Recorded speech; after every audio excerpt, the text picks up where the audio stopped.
George Benson's album Breezin' was the first album in music history to hold the #1 spot on the jazz, pop, and R&B charts simultaneously. The album earned 4 Grammys, including Record of the Year, for the song The Masquerade, the only vocal on an instrumental album. Breezin' remains the best-selling jazz album of all times, with sales exceeding 6 million copies worldwide.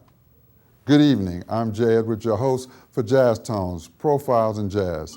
On behalf of CAU-TV Channel 23, we welcome you to 60 minutes of news, information, and music designed to inform, entertain, and educate you about jazz music and the musicians who have and continue to contribute to its development. Tonight we profile jazz musician and vocalist George Benson, who counted the late Frank Sinatra among his admirers. Sinatra was noted as saying, "I know you're a master with a guitar, but I like your singing." We're going to take a closer look at Benson in our Masters at Work session and offer you a sample of his newest CD that pays homage to his idol Nat King Cole, entitled Inspiration, a tribute to Nat King Cole. There's a lot going on in the jazz community, and our correspondents, Euless Cathy, Rick Noon, and Primus Robinson, definitely have their finger on the pulse of the industry. But before you hear from them, check this out. Places and spaces I've been.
On a somber note, the jazz community said goodbye to 2 jazz greats. Jazz pianist Mulgrew Miller died at the age of 58, and bass player Ben Tucker has died at the age of 82. These musicians will be greatly missed.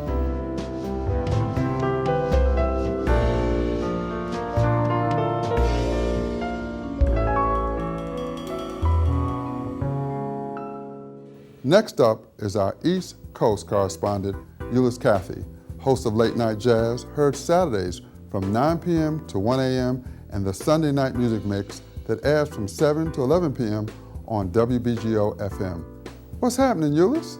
Well, Jay, this is the Jazz Festival season, and we'll start by talking about some festivals that will be happening during August. In upstate New York and Poughkeepsie, it's the 13th Jazz in the Valley Festival, with the likes of Jimmy Heath, Gary Bartsch, Houston Person, Donald Harrison, and more performing. For those of you who are fans of contemporary jazz, well, every summer in New York City, Smooth Jazz New York hosts the Smooth Jazz Cruises, your opportunity to hear some contemporary jazz out on the water, sailing the Hudson, with food and drink and great music. And during the month of August, the featured performers will be Najee, Spyro Gyra, and Rochelle Farrell. So there's your opportunity to hear some great contemporary jazz during the month of August. In the clubs, in the main clubs in New York City during August, at the Jazz Standard, the great bassist Ron Carter and his big band kicks off the month. Also, during August, the very talented all-star group of young musicians called the Next Collective that includes pianist Gerald Clayton, bassist Joe Sanders, and Justin Brown on drums. A group that performs jazz, R&B, hip-hop, and advanced post-bop. So they're quite an interesting band. They'll be in town at the Jazz Standard on August. The young tenor saxophonist Marcus Strickland also brings in a quartet, and the great organist Dr. Lonnie Smith also will be at the Jazz Standard in August. And Birdland also will be hosting a Charlie Parker birthday celebration. The Blue Note will have Earl Clue, Paquito de Rivera, Roy Hargrove, and a big band with vocalist Roberta Gambarini and Roy Ayers in August. So that's what's happening in August in the clubs. Well, in the news recently, Jazz at Lincoln Center, they are launching a youth band. It's a tuition-free orchestra for high school students from the New York metropolitan area. And this band is slated to start in September. They'll have 18 to 21 students participating who will attend weekly rehearsals, and they'll be coached by Jazz and Lincoln Center musicians, including artistic director and trumpeter Wynton Marsalis. Well, the fine pianist and band leader Arturo O'Farrell has some great news to talk about. He leads the Afro-Latin Jazz Orchestra, and he has just been commissioned by the Apollo Theater in New York to create a new work called the Afro-Latin Jazz Suite. This new composition will be premiered by Arturo and his Afro-Latin Jazz Orchestra on May 10th, 2014. Okay, that's what's happening, and that's what's in the news. Thanks, Euless.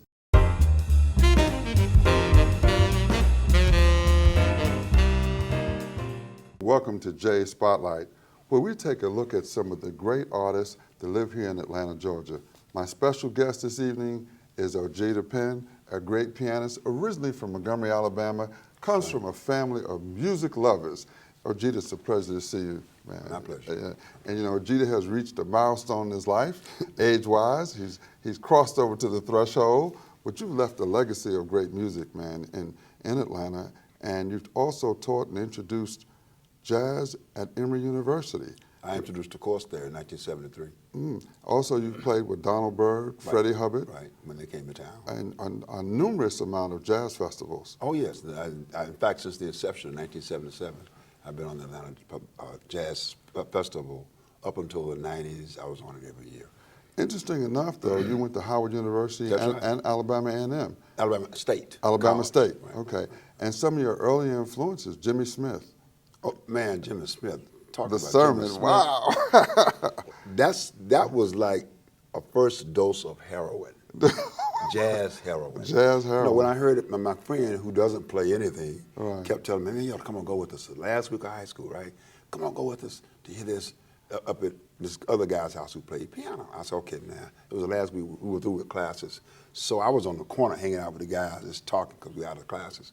So that's on that Wednesday of that week, I went up there. And ever since then, I've been pursuing it. Interesting enough, you also admired Gene Harris. Oh, man, Gene Harris. Gene Harris was my first really literal influence. Three Sounds? Oh, yeah, Three Sounds, that's right. Three Sounds. You went back historically in history where they really set a foundation for the music that exists today. Absolutely. You know. Absolutely. And, you know, I'm more than indebted and great. You know, when people say, you play well, I say I had great teachers. And great models. Because we teach as much by modeling as we do by actually, literally teaching.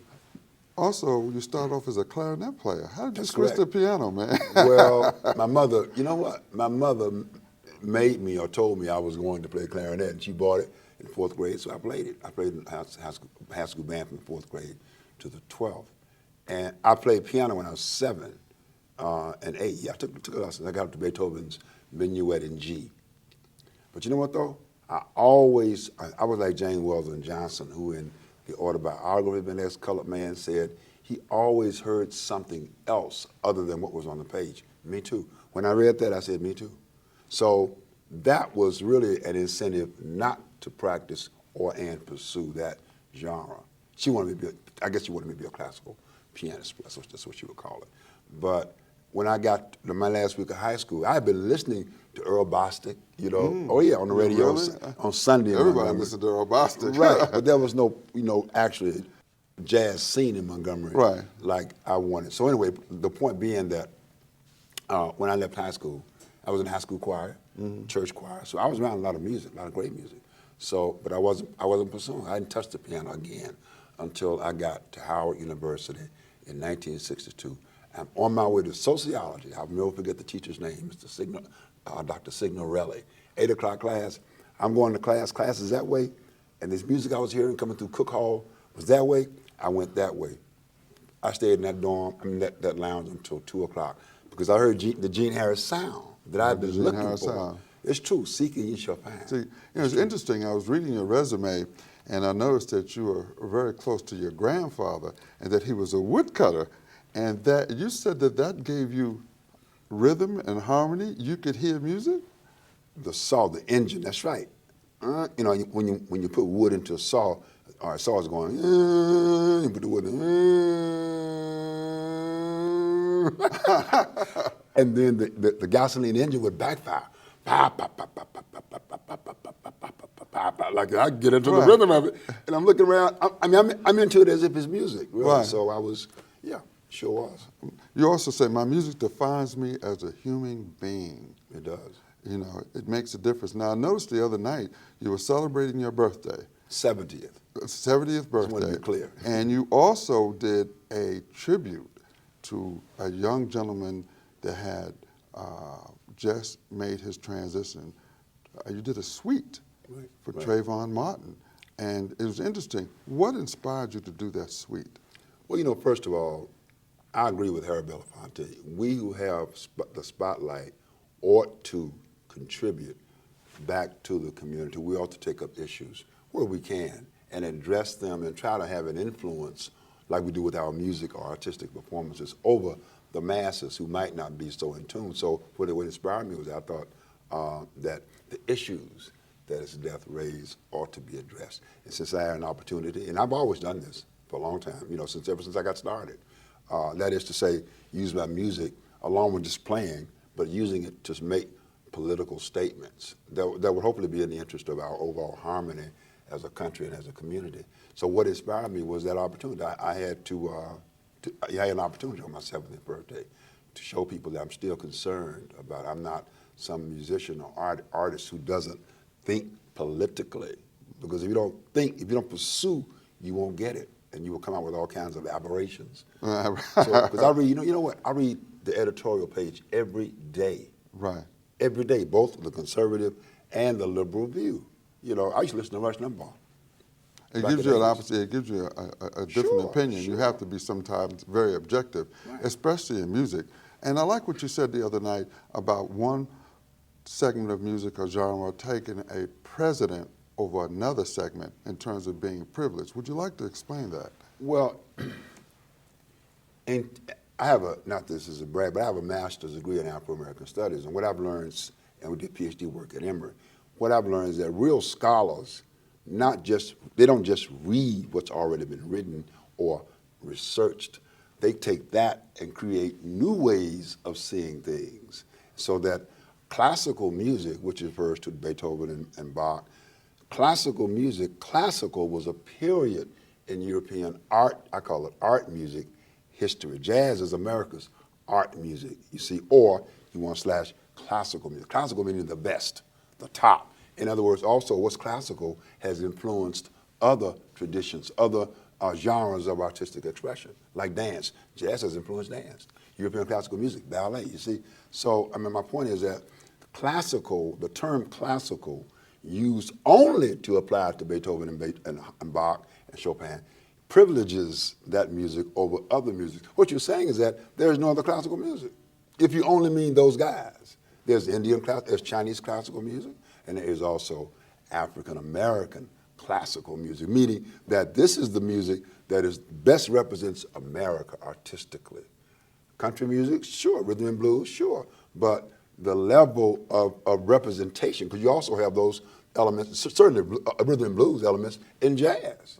Dawn Bird, you know, I mean, just for an example, it has a popular appeal, but jazz, I think, encompasses the whole picture of what it means to be an American. First of all, you can improvise, freedom, right? Freedom in jazz, so, freedom suites. And there's more freedom in jazz, than there is in the other genres. In the other genres of music. Sure, and that's not bad. That's just, you know, the way it is. You're one of the most versatile artists that I've known in terms of being able to transcend and segue different types of jazz. Most people don't realize that you can do mainstream jazz as well as avant-jazz, as well as Latin jazz. And you've been able to do this over a period of years. I've seen the music that you've produced basically when you were working with Jimmy Junebug Jackson, Danny Harper, all of them back in the 70s when you first hit the scene. It's real interesting to see how you've grown. I'd like to, most of all, thank you so much for bringing your life to the jazz spotlight and letting people know who you really are in terms of not only as a musician, but as an educator. Ladies and gentlemen, once again, Oeta Pen, we'd like to thank him for gracing the audience of Jazz Tones, Profiles in Jazz. If I got to go to college, oh my goodness, I like discovering new things. You get to see what works for you and what doesn't. That helps you evolve as a person. You get to make like a supernova of skill or talent or whatever it is. I've always wanted to go to college. I just feel like that's my destiny. My name is Queen, and I am your dividend.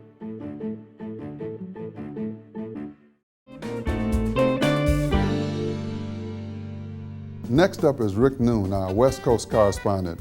Rick Noon is the Senior Director of Urban Music for the Concord Music Group and host of the nationally syndicated show Top 10 Now and Then, heard Saturday mornings on KHHT Hot 92.3 in Los Angeles. What's happening, Rick? Hey, Jay, it's good to be back with you again. You know, talking about jazz and talking about the global viability of the music that we love, it's everywhere. And today we're going to talk about a couple of places where jazz has made its mark, and believe it or not, in Big Fork, Montana, Jay, August 26th through the 31st. The greatest guitarists in the world, many of them, are going to converge on Montana for what is known as the Crown of the Continent Guitar Fest. Our very own from Concord, Lee Ritenour, will be there along with the LA Guitar Quartet. It takes place August 26th through the 31st. Jazz is everywhere when it's in Big Fork, Montana. George Duke has just released a new record for us on the Heads Up label, and George's musical passport has as many stamps as you can imagine, with all kinds of varied styles of music that he's so well known for. George's press is starting to hit now. He's on the cover of Jazz Is magazine this week, and when you check out the new CD, Jay, you're gonna be thrilled. It features everything from a tune called Burnt Sausage Jam, which is perfect for George, about a 17-minute foray into all kinds of great styles and great music. It also features the last track that the late Tina Marie recorded, that George put that on his record as a tribute to her. The song that we're working out there now at radio is called You Never Know, and it's a vocal that George puts his unique style on. The album is very bittersweet. As you know, George's wife, Corrine, passed away, and this record has a lot of sweet moments that are talking and dedicated to her. Everybody out here is talking about the SF Jazz second season coming up, Jay. Bill Cosby has a big comedy show that's going to be a fundraiser for the SF Jazz facility, and their second season begins with all kinds of great stars, including Esperanza Spalding and Terry Lynn Carrington and their group. And this caught my eye. New Year's Eve, maybe we can go, Jay. New Year's Eve at SF Jazz, it's Pete Escovedo and his orchestra. It's going to be something else. Lastly, since we have been talking about guitars, you got to make a point to check out the Earl Klugh solo record that is just being released again on the Heads Up label. Features some unbelievable guitar players and duets. Vince Gill is on the record. If you heard about the ukulele player Jake Shimabukuro, there's a beautiful version that they do of Hotel California that's on Earl Klugh's new solo guitar record called Hand Picked. That's about it from the West Coast. Lots of things going from Big Fork, Montana to San Francisco and, of course, Los Angeles. I will check back with you soon, Jay. Thank you, Rick.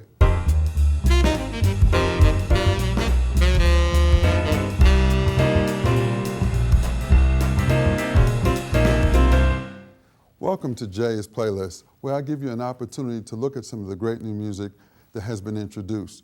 And as a part of your collection, we're going to start with Nelson Matt's brand new release, Black Orpheus. Features Kenny Barron and Randy Brecker, noted leaders within the United States and the field of music of jazz. You know, Randy Brecker is a noted trumpeter, and as well as Kenny Barron, a noted pianist. Nelson Matter, jazz music as well as Brazilian music, world renowned. Next up, a gentleman that I've been following for quite some time, out of California, LA. He has a piece called Mongorama, Dance That Dance, and Mangorama is about Mongo Santa Maria's music, the king of music out of Cuba. Jose Risso also features on here Kenny Burrell as well as Poncho Sanchez. Kenny Burrell, a great guitarist, Poncho Sanchez, a great percussionist. Last but not least, my man, Freddie Cole, resident of Atlanta, GA, has a brand new one out, This and That. Has a great tenor saxophonist on here, Bootsy Bonds. Also, his regular crew that he travels with, John DiMarchino on piano, Randy Napoleon on guitar, Elias Bailey on bass, Curtis Boyd on drums, and Josh Brown on trombone. Freddie is a true crooner, and if you want some great music, obviously he comes from the Cole family. Check him out, This and That. You realize that 49 million Americans struggle with hunger? That's 1 out of every 6 Americans. These people are around us every day. They're our friends, they're our coworkers, their kids go to school with our kids. Sometimes we're not even aware that they're struggling. This problem is closer than you think. But so is the solution. Play a role in ending hunger. Visit feedingamerica.org/hunger and find your local food bank.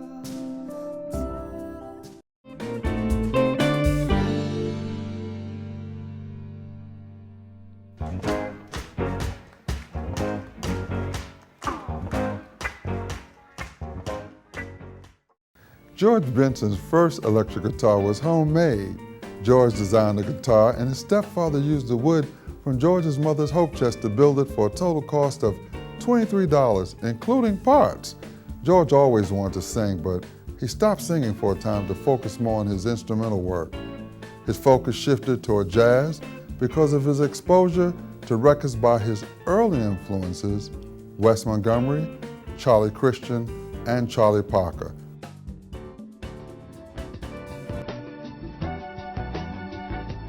For the last 5 decades, the world has embraced the great sounds of one of America's most successful jazz guitarists and vibrant entertainers, George Benson. Appreciated as both an accomplished musician as well as an exceptional performer, George Benson has earned himself an impeccable reputation as one of music's most enterprising and engaging superstars. George Benson was born on March 22nd, 1943, in Pittsburgh, Pennsylvania. In 1947, when he was just 4 years old, he won a singing contest, performing as Little Georgie Benson. By 17, Benson led a 5-piece R&B group in which he sang and played rhythm guitar.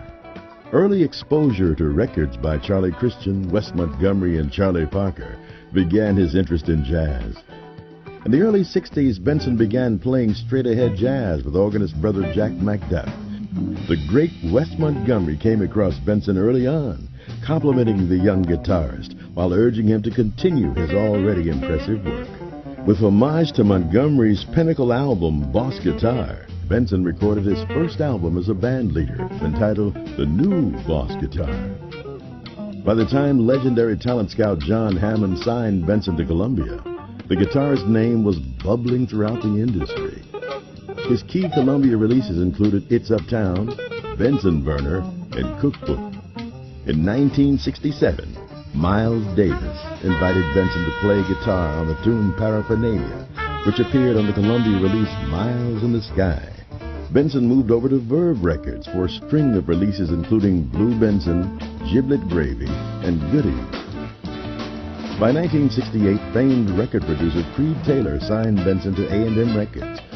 His debut album, Shape of Things to Come, paired Benson with arranger Don Sebesky and engineer Rudy Van Gelder. Taylor then brought Benson over to his newly formed CTI Records, where he and his stellar production team produced Benson's Beatles tribute album, The Other Side of Abbey Road. Benson continued his CTI reign with a series of key jazz guitar releases, including Beyond the Blue Horizon, White Rabbit, Body Talk, and the classic contemporary jazz album, Benson and Pharaoh. In 1976, on his first album for Warner Brothers, record producer Tommy LaPuma encouraged George to use his scat vocal technique. The first single off his milestone Breezin' album was a soulful update of Leon Russell's This Masquerade. which featured Benson scat singing along with his solo guitar. The song was a crossover smash on radio, quickly reaching #1 on the Billboard Pop, Jazz, and R&B charts. This blockbuster release led to a string of more hit albums, which spawned a slew of smash singles, including On Broadway, The Greatest Love of All, Give Me the Night, Turn Your Love Around, and Lady Love Me One More Time.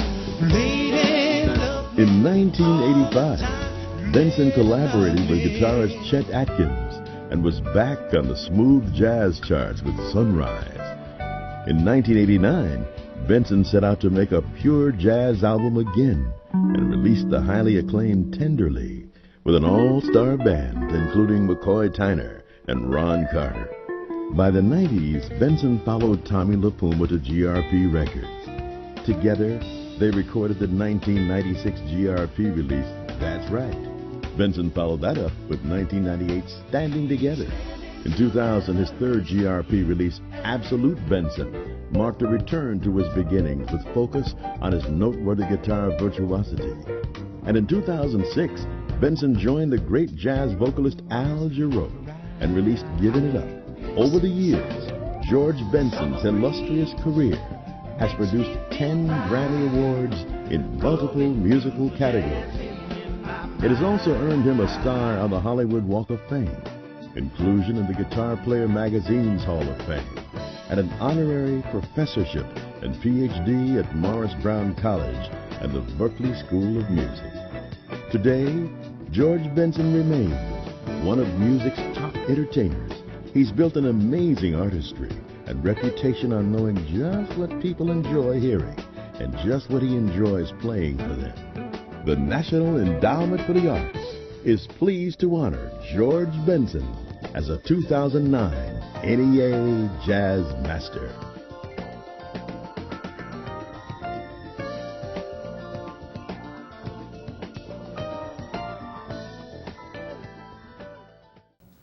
George Benson has been acknowledged as one of the greatest guitarists in jazz and a vocalist with great emotional range and sophistication.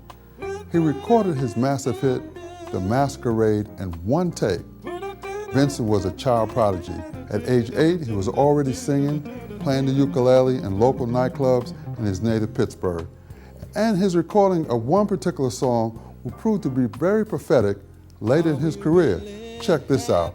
Do you smile to dance to lover, Mona Lisa?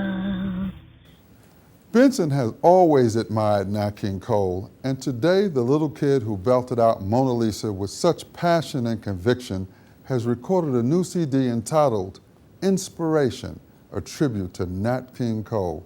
Much like Cole, Benson started out as a jazz instrumentalist before making the switch to pop stardom as a singer. We have a treat for you. George Benson has given Jazz Tones an exclusive interview to talk about his new CD and other aspects of his extraordinary life. So take a listen. One of the things that I really admire you about is that you like all types of music. I mean, you've admired Hank Garland and Chet Atkins, and you did a release with Chet Atkins, Sunrise. You collaborated with him. Yeah, I wrote that song. I was one of the writers on this, two writers on it. But yeah, we recorded that at his house in Nashville, Tennessee. And Chet was an incredible guy, man, to be around. He was a gentleman at all times.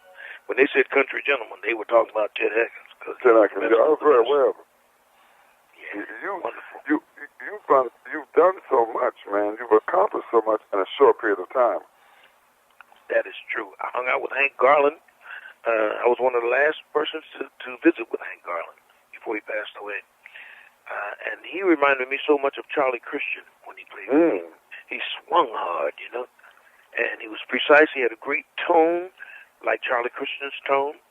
Mm-hmm. And, and he loved me. When he found out that I learned to play listening to some of his music, oh, man, he came to my concert, treated me like a king, and I couldn't believe it, man. Here's a guy who was the teacher, and now I'm the student that's come to show off in front of the teacher. Interesting, though. You know, you've also recorded with Miles Davis with his Paraphernalia release. That wanted, but that's what makes him Miles. He didn't tell you what to play or how to play it. And I guess that's why everybody that went through his band became special musicians in our lifetime. They became the shakers and the movers for the next couple of decades because of what Miles allowed them to do in his band. He gave them freedom to breathe and to express themselves, And that's something that I missed. When I didn't go join Miles's band, I feel I had an opportunity to become a different kind of musician. I wasn't allowed to reach that status, later. I went in a different direction. Don't get me wrong, I felt I still had a lot of things to say, and I've said a lot of nice things. But Miles offered me another opportunity to get into tomorrow's music, on an instrumental level. So, but I was really honored by the fact that he did call me, and he asked me to record with him. So it's a great time in history for me. Speaking of sessions, definitely a visionary. Yeah, speaking of sessions, George, how was the session with Quincy and Frank Sinatra? Tell us that story. Wow. Well, that was really special, especially when he called me up to sit next to him. He said, "George, bring your stool over here and sit next to me." Wow. I looked around to see who he was talking to, but he was talking to me. So I moved my stool over there, and he said, "George, everybody talks about your guitar playing." He said, "Enough said. Everybody knows what you can do with a guitar." He said, "I love your voice." And when he said that to me, I thought about all of the bad critics, all of the bad press that I got from critics over the years about my voice, and all of it went out the window. Nice. And I said, "Well, what an accolade to have Sinatra say great things about my voice." Yes, that's a definite endorsement. Most people don't talk about your technique in terms of how you play the guitar, the rest stroke that you was similar to Django Reinhardt. When did you start using that? From the very beginning? Well, I had to learn how to skirt around things. I realized that I was never going to be a Johnny Smith, with that beat, or a Pat Martino, who had super technique. I just didn't have that thing, So, but I also know that there's more than one way to skin a cat. I always had to do that. When we needed an electric guitar, my stepfather made me one. We couldn't afford to buy one, so he made me one. And when I wanted the second electric guitar, I made it myself. I finally realized what I could do if I just put my mind to it, So when I found out I didn't have the technique that a lot of cats did have, I found other ways of devising it, so it made it sound like I was very technically proficient, And I came up with some really nice formulas. And other guitar players started taking notice of it, And I heard on a recording one day my playing, my own playing back at me, and I couldn't believe it was me playing. Because I don't remember where I got all of this technique from, But time it can move us forward, if you apply it. So I applied myself to improving my way of getting around the guitar. I used all kind of backdoor techniques, and when I put it all together, it worked beautifully. As a matter of fact, it worked better than persons who have more technique than me, because I found there was a flexibility in going through the back door that you didn't have going through the front door, so to speak. So some advantages there, You definitely have some advantages. I just want to, thank you so much for you inspiring young guitarists as well as continuing to bring great music with inspiration to the audience worldwide, not just in the United States, but globally, because I've heard of some of the accolades that you've done as you've traveled abroad as well. And congratulate you also for the National Endowment of the Arts as a jazz master that you received a couple of years ago as well. Incredible stuff. But man, can you imagine the privilege of introducing the world to Earl Klugh? Yes. And how it feels when Norman Brown says, "Yeah, man, George Benson was my inspiration." Or Jonathan Butler, who can sing like a bird and play the crap out of guitar, I mean, man, I love those guys, man, because they remind me of myself, or they have more of a head start than I had, because I came up through the ranks. Like I said, I was a singer first, and then tried to move into the jazz world through my guitar, and it wasn't easy. You know, I had to go around and find out who's doing what and what does this mean. Fortunately for me, I had a good manager. His name was Jimmy Boyd, and Jimmy Boyd believed in me. He used to tell people, he said, man, George Benson, my artist is the greatest artist in the world. I wasn't. I was just, you know, like I said, using backdoor technique to make people think I knew what I was doing, you know. But he said, my artist, he said, and you can't get it for no pennies. He wouldn't sell me cheaply. And he made me feel proud of myself, you know. And so I felt an obligation to live up to all of those accolades, you know. New York was a great place to go to school at, you know. Everybody came through there. You know what I'm talking about. Oh, yeah, I was raised in New York. I was raised 2 blocks from where I first saw you perform. Were you on 7th Avenue or Lenox Avenue or where? No, I saw you on 7th Avenue, 132nd Street. See, I knew Jack McDuff because he lived right across the street in the Lenox Terrace. Oh, that's right, that's right. So everybody knew Jack was living there, and whenever he played in the area, I was a young guy, we would go see him. And when he had a guitar player, which happened to be you, I was rather surprised. Yeah. That surprised me. Yeah, I was young, but I was into the music then, and I was trying to play trumpet at the time. But as you continue to move on within your realm, in 1976, you know, that first release, and it went platinum with Breezin'. I mean, I think I wore out about 2 LPs. Hey, man, you know what the amazing thing is, although Jack didn't like any singing in his band, he was proud of me when that record came out. Right. He was proud that I had been in his band and that he had something to do with making me the musician that I turned out to be. And I was proud to have been in Jack's band, knowing that it was one of the best schools I could have went to in my life. So Jack and I got along very well together, you know. And I miss the days when we used to go, you know, from club to club all over the world, you know, and playing our blues. So Jack was a blues man. And it's a great life. I didn't make much money, but I was very, very happy. You were happy, yeah. But you also have, on your recent release, you sang also with Natalie Cole, Unforgettable. She's not doing the vocal on that. It's a girl named Dina Menzel. Mm-hmm. No, it's not that song that we're singing together. Let me gather that together. It was another song. Yeah, the duet on the album is, and I have it in front of me. When I Fall in Love. When I Fall in Love, right. Yeah, and this girl's name is Dina Menzel, and she is a rising star and an incredible performer. Her voice is beautiful. And I don't blame you for thinking it was Natalie, because Natalie's version was just outstanding. Right. It was outstanding, though. But and there's another girl on the album. Her name is Judith Hill. She's singing Too Young with me as a duet. And, boy, that's very nice, too. So I hope you get a chance to check out the album very thoroughly. Oh, no, I play it on the air. I'm on radio at WCOK 91.9 FM in Atlanta, and I've been playing your music for years. Oh, I appreciate that. I've never missed it. The last one you put out, I think we wore out guitar.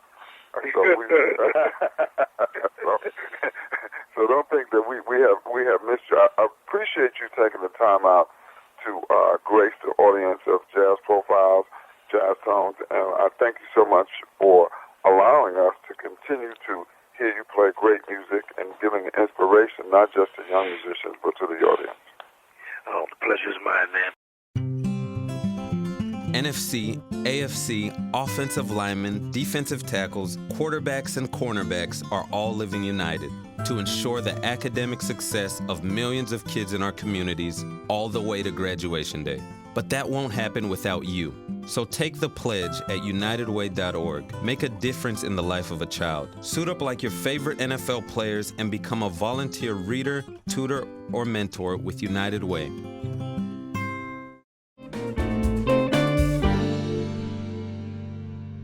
Jazz Tones would like to thank George Benson for spending time with us to talk about his new CD, Inspiration, a tribute to Nat King Cole. And we hope you've enjoyed spending time with a true master of the art we call jazz. we're going to leave you with George performing samples from the new CD. Don't forget, you can follow us on Twitter and Facebook, or email us at jazztones23@gmail.com.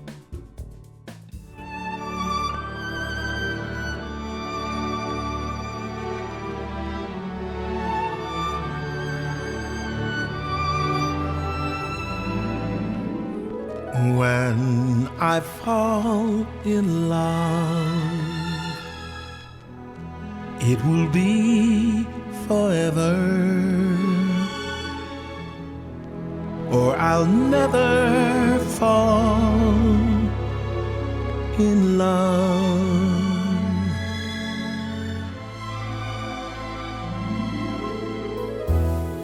In a restless world like this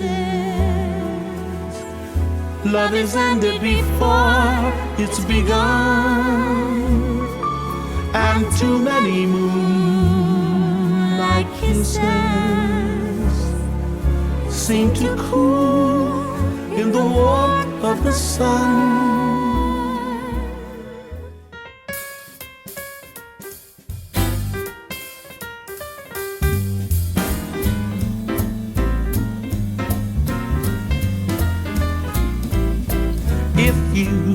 Ever plan to motor west, travel my way, it's the highway that's the best. Get your kicks on Route 66. Well, now you go through St. Louis, Joplin, Missouri, and Oklahoma City looks mighty pretty. You'll see Amarillo and Gallup, New Mexico, Flagstaff, Arizona, don't forget Winona, Kingman, Bosco, San Bernardino. Won't you get hip to this timely tip?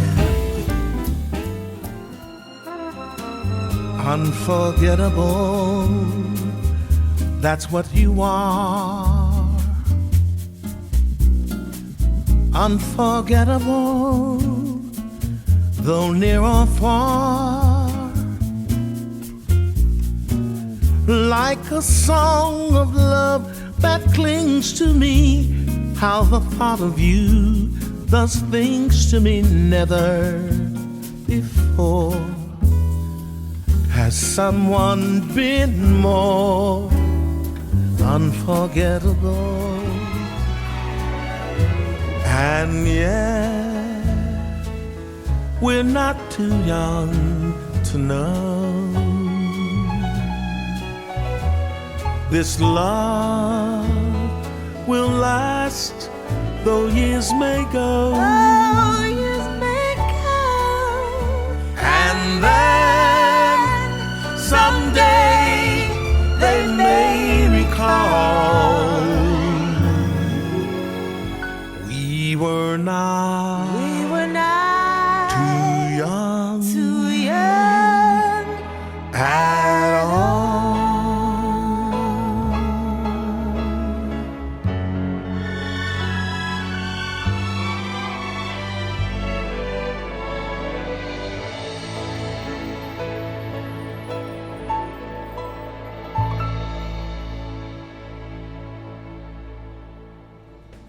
Thank you for visiting with us, and thanks to CAU-TV Channel 23 for their support of this broadcast. See you next time on Jazz Tones, Profiles in Jazz, and as always, stay jazzed.